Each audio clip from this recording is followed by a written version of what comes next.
साथियों नमस्कार, आप सभी का स्वागत है आपके अपने यूट्यूब चैनल पे। और आज हम लोग पढ़ेंगे 101 से लेकर के, ठीक है ना, 174 तक है। तो आज 74 क्वेश्चन पढ़ेंगे, ठीक है। चलिए देखते हैं। दिया हुआ क्वेश्चन के निम्न तापीय परीक्षण किस ताप पर किया जाता है। निम्न तापीय परीक्षण किस ताप पर किया जाता है, तो इसका आंसर -196 होगा। तो इसका आंसर डी सही होगा।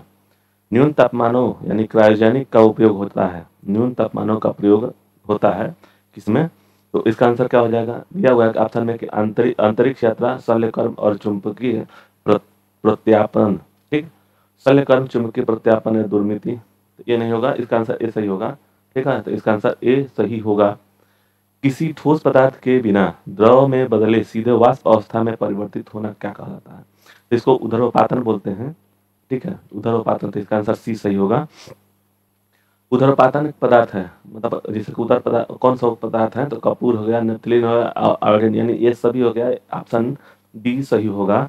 नेक्स्ट है 104 के बाद 105 देखेंगे। 105 नंबर क्वेश्चन है कि जिस ताप पर कोई ठोस उष्मा पाकर द्रव में परिणत होता है क्या कहलाता है। तो देखिए अब यह कह रहा है कि ठोस से द्रव में जाएगा तो उसको क्या बोलेंगे, ठीक है ना। तो इसको बोलते हैं गलनांक। इसको हम रंग चेंज करते हैं, इसको बोलेंगे गलनांक। याद रखिएगा इसको गलनांक, ये पूछता भी है। यहां से जब यह द्रव से अगर गैस में बदलेगा तब उसको क्या बोलेंगे, उसको बोलेंगे क्वथनांक, बॉइलिंग पॉइंट, क्वथनांक, क्वथनांक, ठीक है ना। और क्वथनांक, क्वथनांक,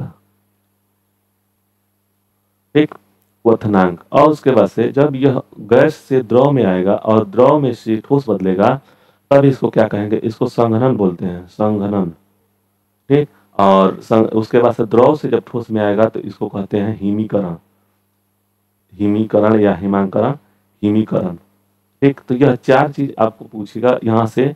ठोस से द्रव में से गैस में, तो ठोस से द्रव में अगर चेंज होगा तो गलनांक कहेंगे, द्रव से गैस में चेंज करेंगे तो क्वथनांक होगा। गैस से अगर द्रव में आएगा तो संघनन बोलेंगे, द्रव से ठोस में आएगा तो हिमीकरण बोलते हैं।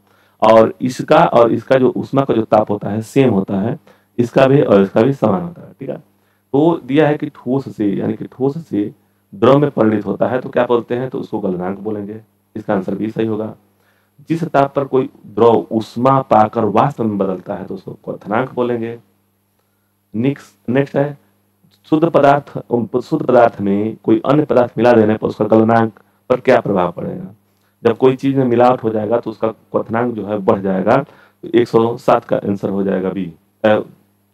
गलनांक घट जाएगा, गलनांक है क्वथनांक नहीं। क्वथनांक और गलनांक में अंतर है, देखिएगा अभी हम लोग पढ़े क्वथनांक और गलनांक, यह जो है तो गलनांक कम हो जाएगा, इस गलनांक के पूछ रहा है तो घट जाएगा। इसका आंसर बी सही होगा। नेक्स्ट है मिश्र धातुओं के गलनांक उनके अवयव अवस्थाओं धातुओं की अपेक्षा, मिश्र धातु मतलब तो जो शुद्ध है उसमें और मिश्र धातुओं में गलनांक में क्या होगा, तो जो अपेक्षा जो होगा ना उससे निम्न होगा, तो 108 का ये सही होगा। नेक्स्ट है 109 क्वेश्चन है कि द्रव से वाष्प में पदार्थ की अवस्था परिवर्तन को कहते हैं। तो गलन, तो गलन क्या होगा, तो गलेगा। जैसे द्रव से ठोस में ठोस से द्रव में जाएगा तो गलन करेंगे। वाष्पन बोलते हैं, तो यह हो जाएगा बी। आगे ठोस से द्रव में पदार्थ में अवस्था परिवर्तन को क्या कहते हैं। ठोस से द्रव में जब आएगा तब क्या कहेंगे, तो इसका आंसर 110 का आंसर क्या हो जाएगा, गलन। नेक्स्ट है कि दाब बढ़ने से किसी द्रव का क्वथनांक, दाब को बढ़ा देने से क्वथनांक क्या होगा। दाब बढ़ेगा तो क्वथनांक क्या होगा, तो क्वथनांक हो जाएगा बढ़ेगा। दाब बढ़ाने पर उसका क्वथनांक जो है बढ़ जाएगा। नेक्स्ट क्वेश्चन पे चलते हैं और देखते हैं। दिया हुआ है नेक्स्ट क्वेश्चन कि अपद्रव्यों को मिलाने से गलनांक का क्या प्रभाव पड़ता है। अपद्रव्यों पर मतलब कि द्रव्य में कुछ मिला देने पर क्या होगा, तो क्वथनांक और गलनांक घट जाएगा। तो इसका आंसर हो जाएगा 112 का बी होगा, ठीक है। चलिए नेक्स्ट आगे, पानी का त्रिगुणात्मक बिंदु यानी कि त्रिक बिंदु किसे कहते हैं। पानी का जो है त्रिक बिंदु, तो यह तीनों अवस्था पाई जाती हैं, जिसमें त्रिक बिंदु किसे कहते हैं, ट्रिपल पॉइंट। तो तीनों बिंदु पाया जाता है उसको त्रिक बिंदु बोलते हैं। तो 114 का आंसर क्या हो जाएगा, 114 का सी हो जाएगा। 273.16 के होता है त्रिक बिंदु याद रखिए। आगे किसी मतलब त्रिक बिंदु मतलब समझते हैं क्या है? यह त्रिक बिंदु 273 की होता है, इसको परम शून्य ताप के बराबर बोलते हैं, परम शून्य ताप। आगे देखेंगे किसी द्रव का वाष्पीकरण होने के कारण तापमान क्या होगा? तापमान घटेगा, बढ़ेगा, तेजी से बढ़ेगा, अपवर्तित रहेगा, तो 115 का आंसर भी हो जाएगा, घटेगा।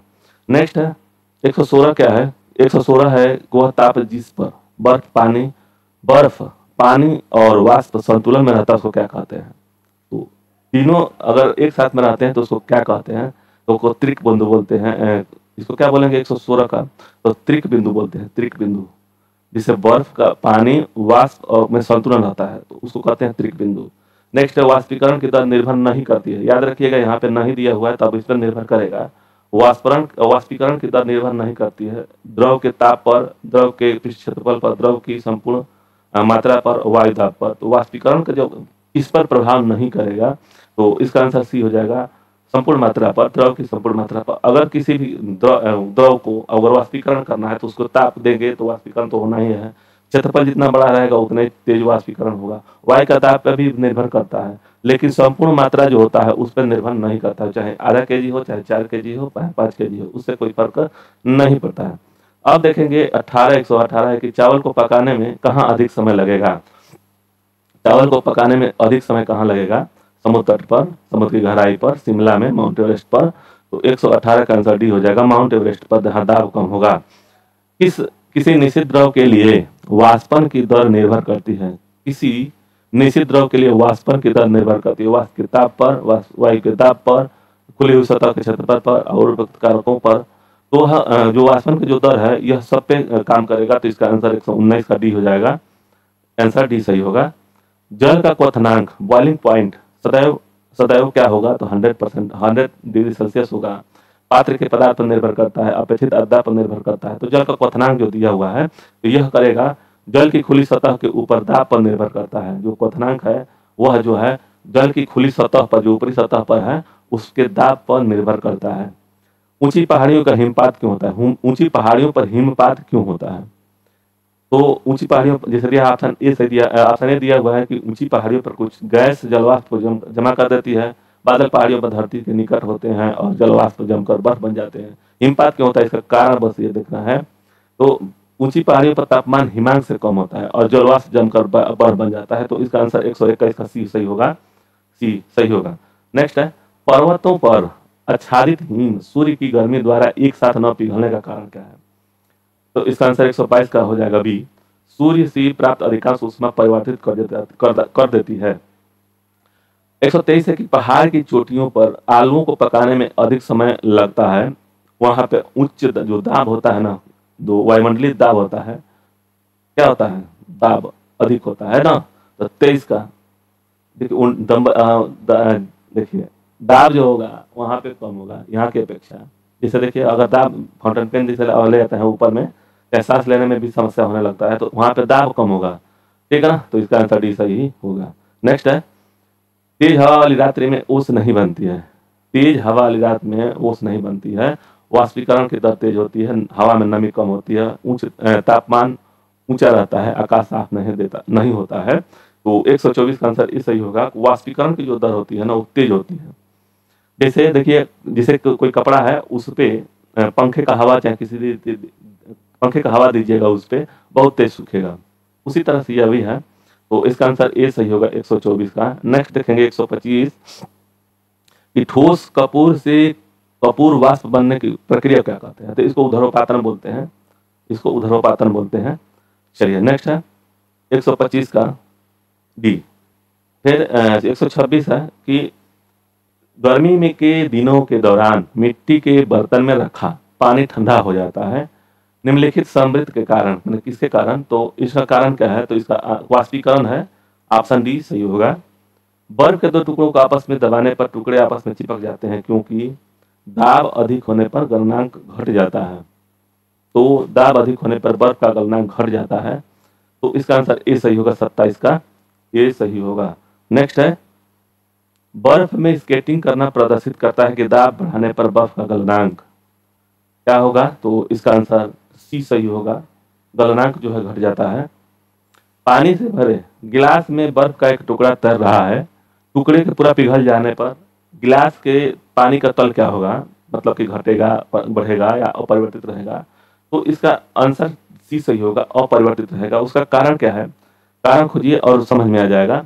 देखिए क्या होता है कि किसी पात्र में अगर पानी है तो पानी का जो घनत्व होता है अधिक होता है बर्फ के टुकड़े से। तो बर्फ का टुकड़ा एक भाग ऊपर रहता है और 9 भाग जमीन पानी में रहता है, ठीक है। तो यह जब गलेगा, जिसमें जैसे कि सघन जो होता है ना, क्या कहते हैं उसका घनत्व जो होता है, बर्फ का घनत्व कम होता है पानी की अपेक्षा, ठीक। तो वह गलेगा तो उसके बराबर मेंटेन कर जाएगा, जितनी ऊंचाई तल पर रहेगी उससे कोई फर्क नहीं पड़ने वाला है। तो ये इसीलिए इसका ऑप्शन सी सही होगा। नेक्स्ट है, प्रेशर कुकर में भोजन कम समय में तैयार हो जाता है क्योंकि जल का क्वथनांक जो है बढ़ जाता है। जल का जो क्वथनांक है वह बढ़ जाता है, तो इसका आंसर ए सही होगा। नेक्स्ट है, मनुष्य आर्द्रता से परेशानी महसूस करता है। इसका निम्न में से उपयुक्त कारण क्या है जिससे मनुष्य आर्द्रता से परेशानी महसूस करता है। अधिक पसीना आना, कम पसीना आना, पसीना का आर्द्रता के कारण वाष्पित नहीं होना। तो जो पसीना का आर्द्रता के कारण वाष्पित नहीं होता है तो इसीलिए महसूस करता है कि परेशान हो रही है। तो इसका आंसर सी सही होगा। जैसे गर्म, देखिए इस समय मतलब कि बरसात के सीजन में पसीना बहुत तेज होता है। उसका कारण क्या है कि आर्द्रता, जो नमी होती है वायुमंडल में, जो नमी है वो आर्द्रता है, वो बनी है। अगर मेरे पसीने में जैसे कि शरीर से पसीना निकल रहा है तो वो सूखता नहीं है, क्योंकि वह आर्द्रता जो है ना सोख नहीं पाता है। वहीं पे गर्मी के सीजन में जो होता है, गर्मी के सीजन में जैसे लू बहता है उसमें तो हवा बहता है तो इसीलिए सूख जाता है, उसमें आर्द्रता नहीं होता है, तो इसी के कारण से वह अवशोषित कर लेता है, तो पसीना नहीं होता है, ठीक है। तो जब पसीना होगा तो आप परेशान होंगे ही। तो इसका आंसर इसलिए सी सही होगा। किसी द्रव का उसके क्वथनांक से पूर्व उसके वाष्प में बदलने की प्रक्रिया को क्या कहते हैं। क्वथनांक से पूर्व वाष्प में बदलने की प्रक्रिया क्या कहते हैं। वाष्पीकरण, संघनन, हिमीकरण, इनमें से कोई नहीं। तो 132 का आंसर वाष्पीकरण बोलते हैं। आगे, पहाड़ों पर पानी निम्नलिखित तापमान पर उबलने लगता है। पहाड़ों पर दाब घट जाता है तो क्या होगा, 100 सेंटीग्रेड, कम से अधिक से 100 सेंटीग्रेड पे, तो 100 सेंटीग्रेड पे तो नहीं होगा। तो इसका आंसर ए सही होगा, उससे कम पर ही वह उबलने लगेगा। वह उत्सर्जित या अवशोषित ऊष्मा जो पदार्थ की अवस्था परिवर्तन तो करती है परंतु ताप में किसी प्रकार का परिवर्तन नहीं करती है, कहलाती है क्या। ताप में कोई, तो उसको क्या कहेंगे, तो 134 गुप्त ऊष्मा बोलते हैं उसे। तो इसका आंसर डी सही होगा। किसी ठोस पदार्थ के एकांक द्रव्यमान को उसके गलनांक पर ठोस से द्रव में बदलने के लिए आवश्यक ऊष्मा को क्या कहते हैं। ठोस का देखिए क्या दिया है कि द्रव्यमान को उसके गलनांक पर ठोस से द्रव में बदलने की प्रक्रिया ऊष्मा को क्या कहते हैं। तो उसको ठोस गलनांक बोलेंगे या ठोस क्वथनांक बोलेंगे, ठोस के गलन की गुप्त ऊष्मा बोलेंगे या उस आवासपन बोलेंगे। तो 135 का आंसर सी सही हो जाएगा, ठोस के गलन की गुप्त ऊष्मा बोलेंगे। बर्फ के गलन की गुप्त ऊष्मा का मान कितना होता है। बर्फ के गलन की गुप्त ऊष्मा का मान कितना होता है। तो इसका आंसर क्या हो जाएगा, इसका आंसर हो जाएगा सी, 80 कैलोरी जी होता है। तो इसका आंसर सी सही होगा। वाष्प की गुप्त ऊष्मा होती है, वाष्प की जो गुप्त ऊष्मा होती है तो कितनी होती है। तो इसका आंसर 536 कैलोरी जी होता है, ग्राम होता है। भाप से अधिक हाथ अधिक जलता है अपेक्षाकृत उबलते जल की, क्योंकि उसमें गुप्त ऊष्मा अधिक होता है। गुप्त ऊष्मा होती है, मतलब कि जो भाप में होता है गुप्त ऊष्मा होती है। तो इसका आंसर ए सही होगा। नेक्स्ट है, ऊष्मागतिकी के प्रथम नियम की संरक्षित होता है। ऊष्मागतिकी के प्रथम नियम में से संरक्षित होता है संवेग और ऊर्जा दोनों, और में से कोई नहीं। तो 139 का बी हो जाएगा, 139 का बी ऊर्जा। नेक्स्ट है 140 है। नेक्स्ट में देखेंगे कि आंतरिक ऊर्जा की संकल्पना ऊष्मागतिकी के किस नियम से मिलती है। तो इसका आंसर क्या हो जाएगा, शून्यांक नियम दिया हुआ है, प्रथम नियम, द्वितीय नियम, तृतीय नियम दिया हुआ है। तो इसका आंसर प्रथम नियम होगा, इसका आंसर भी सही होगा। नेक्स्ट है, रुद्धोष्म परिवर्तन में क्या होता है। तो ऊष्मा परिवर्तन होता है, ताप परिवर्तित होता है, ऊष्मा और ताप दोनों बदलते हैं, इनमें से कोई नहीं। तो इसका आंसर हो जाएगा 140 का ई हो जाएगा। ई ऊष्मा अपरिवर्तित रहता है। समतापीय परिवर्तन में क्या होगा, समतापीय परिवर्तन में क्या होगा, तो यह ताप अपरिवर्तित रहता है। देखिए अब यहाँ पे दो चीज दिया, रुद्धोष्म परिवर्तन में ऊष्मा परिवर्तन, रुद्धोष्म परिवर्तन में ऊष्मा परिवर्तन और समतापीय परिवर्तन में ताप परिवर्तन। याद रखिए दोनों क्वेश्चन में से कोई ना कोई एक में से याद रखिएगा। समतापीय यानी कि ताप में इसमें दिया हुआ है, और रुद्धोष्म मतलब कि ऊष्मा दिया है, ऊष्मा परिवर्तन। अपरिवर्तन, रुद्धोष्म परिवर्तन में ऊष्मा अपरिवर्तित रहता है और समतापीय परिवर्तन में ताप अपरिवर्तित रहता है। मतलब जो दे रहा है समतापीय परिवर्तन, यानी कि ताप जो है परिवर्तन नहीं होता है, बस यही देखिए। रेफ्रिजरेटर में थर्मोस्टेट का कार्य जो होता है क्या होता है, तो इसका आंसर क्या हो जाएगा, सी हो जाएगा, एक समान ताप बनाए रखना। ठीक है, 44 देखेंगे, 144 ताप गतिकी का प्रथम नियम सामान्यतः किससे संबंध मामला है। ताप गतिकी का प्रथम नियम सामान्यतः किससे संबंध मामला है, तो 144 का ऊर्जा के संरक्षण के नियम से है। नेक्स्ट है, सूर्य की सतह पर ताप होता है, सूर्य की सतह पर ताप होता है 6000 के होता है। जब पानी में नमक मिलाया जाता है तो निम्न में से कौन सा परिवर्तन होता है, क्वथनांक बढ़ता है, जल जमाव बिंदु घट जाता है, क्वथनांक घटता है और जल जमाव, तो इसका आंसर 146 का ए सही होगा। क्वथनांक जो है बढ़ जाएगा और जल जमाव बिंदु घट जाएगा। गर्म मौसम में पंखा चलाने में आराम महसूस होता है क्योंकि पंखा ठंडा हवा देता है, पसीना तेजी से वाष्पित करता है, शरीर में अधिक उष्मा विकृत करता है, हवा की संवाहकता बढ़ा देती है, तो इसका आंसर हो जाएगा बी, पसीना को जो है ना बहुत तेजी से वाष्पीकृत करता है। आगे देखेंगे 148 को, कमरे में ठंडा किया जा सकता है, कमरे को संपीड़ित गैस के छोड़ने से होता है, मतलब कि ठंडा किया जा सकता है संपीड़ित गैस छोड़ने से, तो इसका आंसर बी सही होगा। आगे, कोई पिंड ऊष्मा का सबसे अधिक अवशोषक होता है जब वह काला और खुरदुरा होगा, सफेद पर तो नहीं होगा, जो सफेद है उसमें नहीं होगा, तो खुरदुरा और काला होगा तो वह अवशोषक बहुत तेज होगा। ठीक, तो इसका आंसर ए सही होगा। 150 को देखेंगे कि किसी बिंदु पर फारेनहाइट तापक्रम सेंटीग्रेड ताप का दोगुना होता है, माने किसी बिंदु पर फारेनहाइट तापक्रम तापक्रम का दोगुना होता है, तो यह डी हो जाएगा इसका आंसर 150 का डी।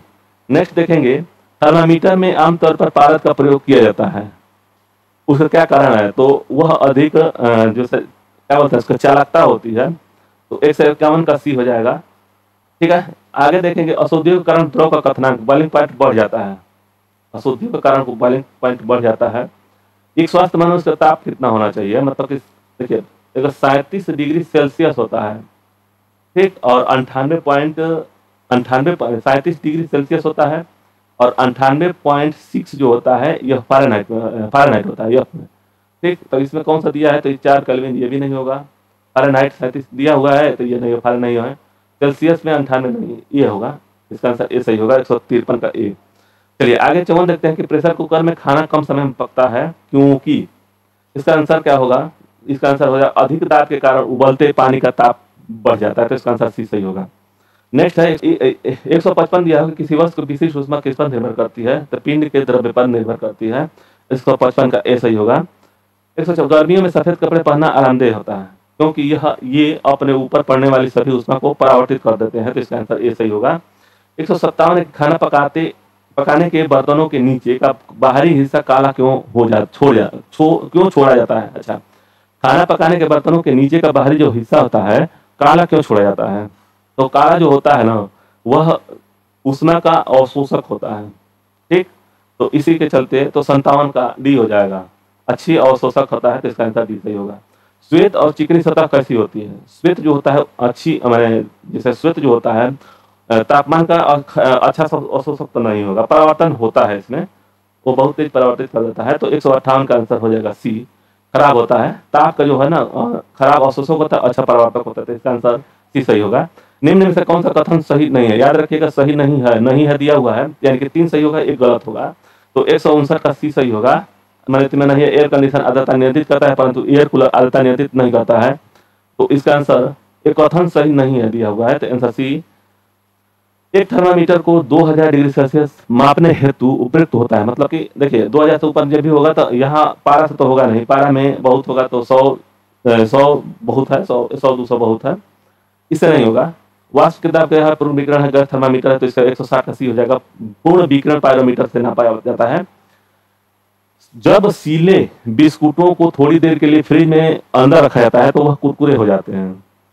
जब सीले हुए मतलब सील लगा हुआ है बिस्कुट, उसको फ्रिज के अंदर रख देते हैं तो वह कुरकुरा हो जाता है, इसका कारण क्या है, तो इसका कारण क्या है कि आंसर बी सही है कि फ्रिज के अंदर आर्द्रता कम होती है इसलिए अतिरिक्त नमी अवशोषित हो जाती है, तो इसका आंसर बी सही होगा।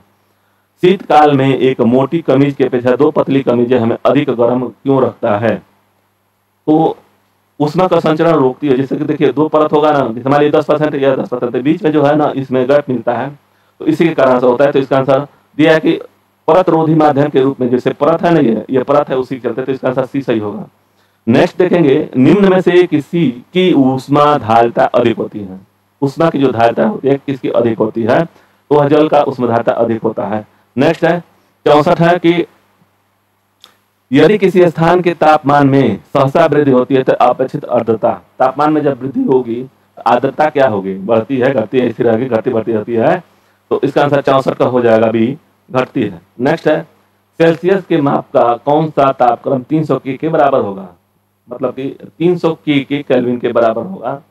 तो इसको निकालने के लिए देखिए सेंटीग्रेड बाई 100 होता है, बराबर में 300 के है, यानी कि के बराबर -273 और बटा में कितना हो जाएगा 100, इससे ये कट जाएगा। अब इसको हम लोग c बराबर के -273, तो यहाँ 3 दिया हुआ है ना, तो 300 में से 273 घटाएंगे तो कितना हो जाएगा, 300 में से 273 यानी 80, 7 हो जाएगा और 27 डिग्री सेल्सियस हो जाएगा। तो इसका आंसर बी सही होगा, यानी कि सी बराबर कितना हो जाएगा, सी बराबर हो जाएगा 27 डिग्री सेल्सियस। तो इसका आंसर सी सही, बी सही होगा।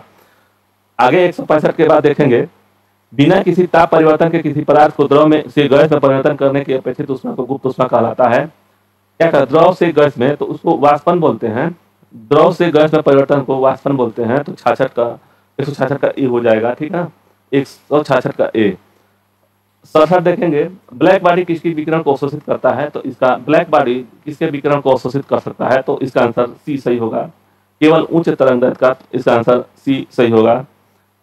शीत ऋतु के दिनों में हम मौसम किस प्रकार के होने का ज्यादा ठंड महसूस करते हैं, शीत ऋतु में किस प्रकार के मौसम होने पर ज्यादा ठंड महसूस करते हैं, तो मौसम साफ, आर्द्रता साफ होना चाहिए, तो इसका आंसर 68 का ए होगा, साफ होगा। तो निम्नलिखित में से कौन सा कथन सही है, इसमें से एक कथन सही होगा, तो यह कौन सा सही है, तो वह दिया है सी है कि वायु के ताप में बढ़ोतरी से वायु की नमी धारण करने की क्षमता कम हो जाती है, तो इसका आंसर सी सही होगा। 69 के बाद 70 देखेंगे, बर्फ के बुरादों को बुरादे में क्यों पैक किया जाता है, बुरादे में क्यों पैक किया जाता है, तो वह ऊष्मा का सुचालक है, कुचालक है, आसानी से पिघलने नहीं देता है, चिपकता नहीं है, तो 170 का सी हो जाएगा, वह ऊष्मा का कुचालक होता है।